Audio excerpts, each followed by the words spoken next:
Welcome to Our Girl Relationships. We talk about the problems people face in their day to day lives. Let's start with the video. So, all my life's misery started when my dad married the girl he cheated on my mom with.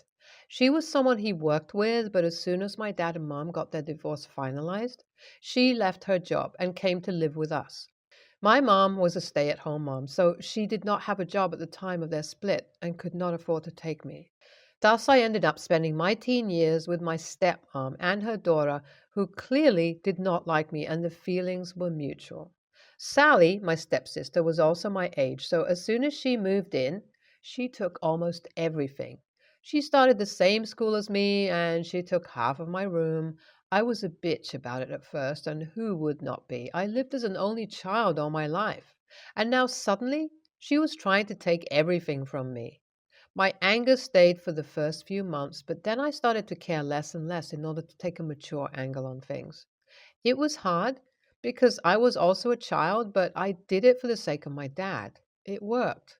We often had fights, and her mom was always mean to me, but I survived the 5 years of torture and then moved out as soon as I graduated from high school. I specifically told my father to not let Sally come to my college city. He promised me he would not, but then again, he also made a vow of loyalty to my mom at their wedding. So here we were. Sally just loved to meddle in my life. If she wanted to get involved and a part of it, I was all down for it. A friendship would not have hurt me in any way, but she was just hell bent on trying to ruin my life. She tried to sabotage everything. She seemed obsessed. She did not get accepted at college I was in, so she did not go to college at all, or more likely, did not get into any. Still, she stayed in the same city, having my dad to pay her bills, OFC. My dad did ask me to let her stay with me as we were both figuring our way out into the real world. When I outright refused, she somehow coaxed him into getting her an apartment. That hurt me so bad, and when I went to talk to my dad about it, he got mad at me. It was just what Sally had wished for, I bet. She did not even stop at that. She forced herself into my friend group, constantly showing up at my part time job to make my life hard for no reason at all. I was never even mean to her. She just did not like me for some reason. I was taking everything. I hated it, but I was still enduring her painful presence in my life. But she crossed all the limits this time. Let me tell you what she did. So it is going to be my final year of college, and I have a pretty secure job at an advertising agency and a doctor boyfriend whom I met at one of my work meets. Carl and I had been together since my freshman year. We never talked about it, but we were pretty serious about each other and so in love.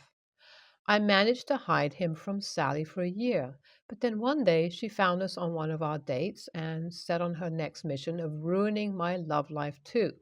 But I had told Carl all about my insufferable stepsister, so he understood it. I tried to keep them apart for the most part. Carl was a busy man and only had time for me, so it was not that hard until he asked me to move in with him 6 months ago. I was just starting to make money and did not have a lot of it because I refused to let my dad help me after he bought Sally an apartment. Plus, he was always at work, and it was just logical staying together after 2 years of dating. So when I moved in with him, it did not stop Sally from frequenting her visits. She always came crying for one reason or another. She knew I couldn't care less about the guy she did not even date, breaking her heart, but I just never had it in me to shut the door at her face. In her frequent visits, she kind of succeeded in forcing herself into my love life. She tried to flirt with Carl and always asked him questions and things. I knew what she was trying to do, and I warned her not to try it because I am going to do something she would not be able to take if she tried something with Carl. She faked an innocent expression, saying she had no idea what it was I was talking about. One night she came over begging to let her stay because apparently her apartment, which I had never seen by the way, made her feel weird and unsafe. I told her to find a new place or go to a friend's, but she stayed outside my door. I agreed to let her stay for a few nights, but she attempted to steal my boyfriend the first night by offering to sleep with him as a payment to let her stay. She was so shameless. When I called her out on it, she started to laugh and said she was joking, but I was taking none of it. I told her to grab her crap and leave at the moment. I practically kicked her out, and I'm happy about it. I thought she got the message because it had been a whole week without her bothering me. I was enjoying my peaceful week, and last weekend I planned to go out drinking with my friends. Carl had a long shift, so he decided to sleep in the whole weekend and asked me to spend Sunday with him. We agreed, and I was out at a bar on Friday at 1 a.m., half drunk, when the notification of Carl's location popped up on my phone. I thought about where he was going at this late. He took the whole weekend off. I told myself it could be an emergency at the hospital, but I just could not shake the feeling. I tried calling him, but his phone was busy all the time. Who the hell is he talking to while driving? I had thought. My anxiety got the best of me, and I called an Uber to go see where he was. I reached the place he was at for 10 minutes now. I was almost scared to find out what it was all about. My worst thought was that he could be cheating on me. But why did he not turn his location off if he was cheating on me? I got out of the cab and entered the building. It was a fancy building. I got even more nervous. I did not know what floor he went to or anything, so I decided to play it safe and call him and ask him what he was doing here. Before I could call him, I received a text from him saying, "Your sister is crazy." My sister? I called him, and before he could pick up, I saw him coming out of the elevator. He looked at me and was surprised to find me there. He was shocked but not scared. A good sign. He was not cheating. He came to me and saw the sacred tears in my eyes and hugged me tight. I asked him what happened, and he told me that Sally called him in the middle of the night and started crying, begging that she thought someone broke into her apartment and that she was hiding in the closet. That she tried to call me, but I did not pick up. He thought it believable that I did not pick up, thinking that she was just calling to babble and that he wanted to call me, but sadly never hung up and just kept crying. He came as fast as he could, and when he entered the apartment, there was no one. He went to the master bedroom and found her laying there naked. She tried to get him to sleep with her, even told him that it would be a one-time thing and I would never have to find out. He looked done with her. I was already on alcohol, and this was the last stroke of hers. I decided I was going to teach her a lesson this time. Carl tried to talk me out of it and just go home to sleep. I was sick of her. We went up to her floor. He opened the door. He knew the passcode. I looked at him sideways, to which he told me that she told him the passcode on the call when he came in to check on her. I told him to go in as soon as he unlocked the door and went in. Sally started to speak and said she knew he could not resist her and how she was so much better than me and he would not regret the night. All the while I recorded her. I made sure to not turn the lights on so she did not look naked in the video, but it was evident that she was naked. After listening for 5 minutes of her babbling, I turned the lights on and showed her my phone screen. I told her this was going to be the last time that she attempted to make my life miserable, and I hit send to the video. I sent it to our family group chat. She looked like an angry cat and tried to hit me, but Carl stopped her and very firmly told her to stay away from me and find another couple to satisfy her sick need of validation. I love my baby. He looks so hot while taking my side. He says I did a bit too much by sending the clip in the group chat, but he did not blame me for it. I have not heard from her mom or my dad till now, but they have seen the video. My dad probably cut her off after that. I still just can't seem to bring myself to feel bad for her. Am I an a-hole for that? I mean, she also tried everything she could, just so I can never have anything to be happy about, and I bet she never felt bad. But still, there was something inside me feeling guilty, so I am here for you all to judge me. I see. I think you had your reasons for doing what you did, but could you not see the signs of mental illness in your stepsister? I mean, they were pretty evident. She was suffering through something. You treated her like a normal person, and painting her a bad girl was an a-hole move. The girl clearly had some childhood traumas that she needed to unpack in therapy. Oh, girl, I can relate to you so much. I also have a stepsister who tries to ruin everything I do. It's just so annoying. They can't stop and be happy for once. You did the right thing. I hope she feels embarrassed enough to not try anything like that again. I am a 26-year-old female and recently got married to my husband, 29. Me and my younger sister, 15, female, are pretty close as my mom died when we were younger and I acted as her mom while my dad went to work to provide for us. Because of this, I chose my sister as maid of honor. My husband was pretty on board with this as well. He and my sister are very close. He loves her dearly, like she's his daughter. On the other hand, my husband's family opposed my decision. I announced my choice during a family dinner with both families. When I did so, my mother in law excused herself and father in law followed. I was pretty confused because everyone gave me looks. They came back and told me that it was a family tradition to have the youngest daughter of the husband's family as the maid of honor. I was surprised because I'd never heard of a tradition like that.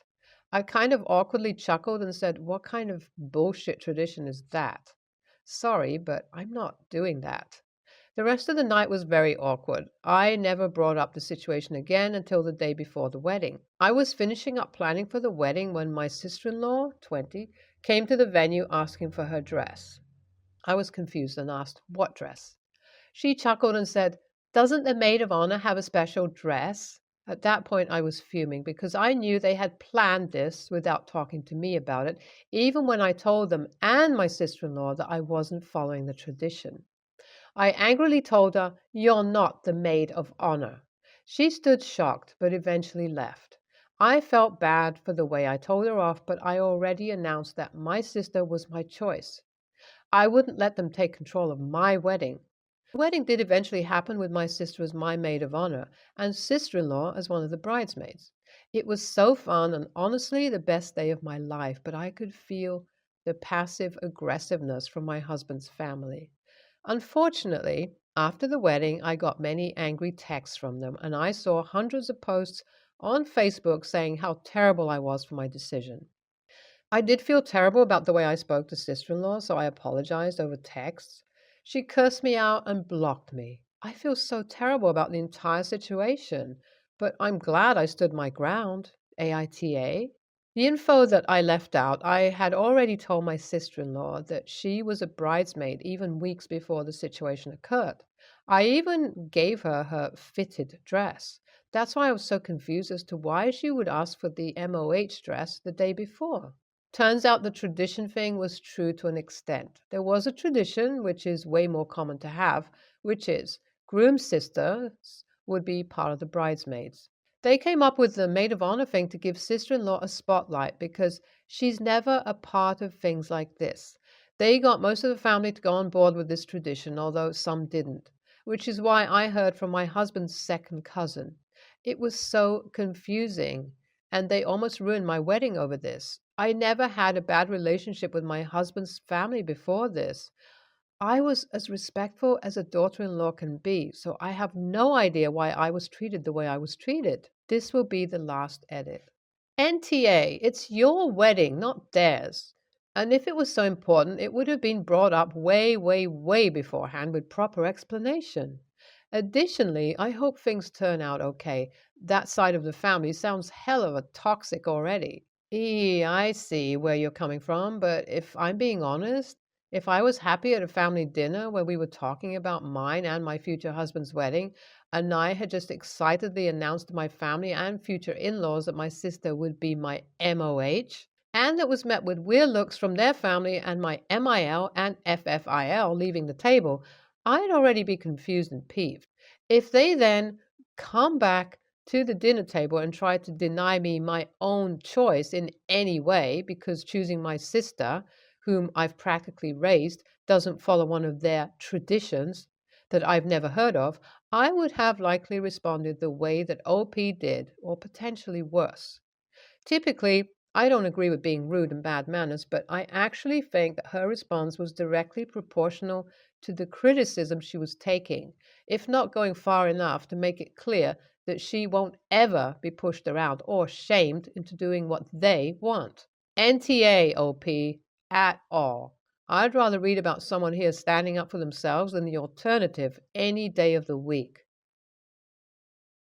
I'm a 22-year-old female, and my little sister May's 10, female legal guardian. She started living with me when I was 18 and she was 6, but I've honestly been raising her since she was a baby because our mom didn't do much and her dad isn't around. I'm a firm believer in letting kids express themselves. So when May started gravitating towards traditionally masculine things, I didn't force her to do girl stuff. I just let her do what made her happy. She cut her hair and stopped wearing dresses and things like that.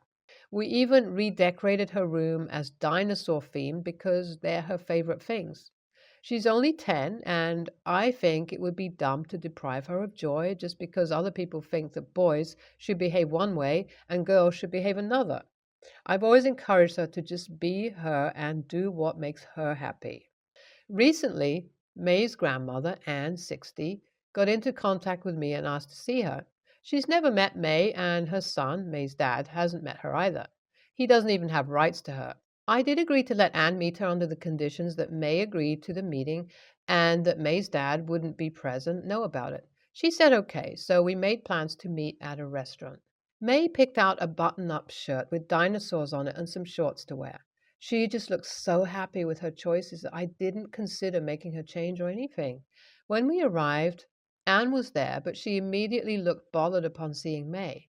She asked where her granddaughter was, and when I told her that my sister was right here, she immediately went off. She started saying that I never deserved guardianship of May, that I'm turning her grandchild into someone she's not, forcing her to be a boy, etc.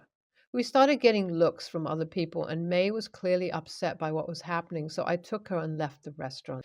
I later got another message from Anne saying she plans on taking custody of May because, according to her, I'm ruining her.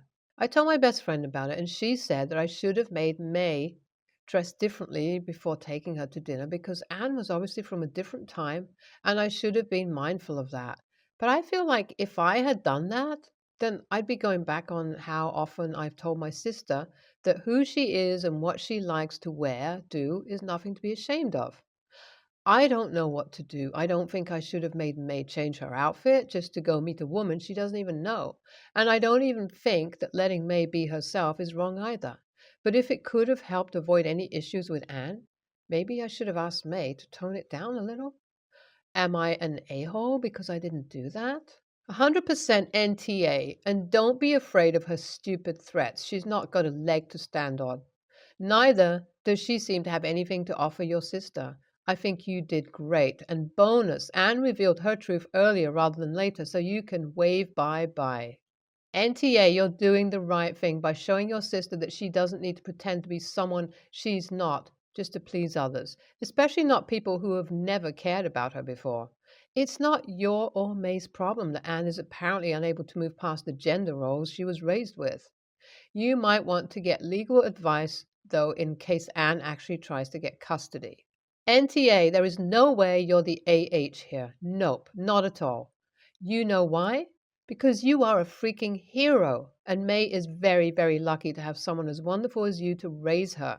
You keep doing what you're doing and watch your baby sister soar as she grows up because she knows you've got her back no matter what.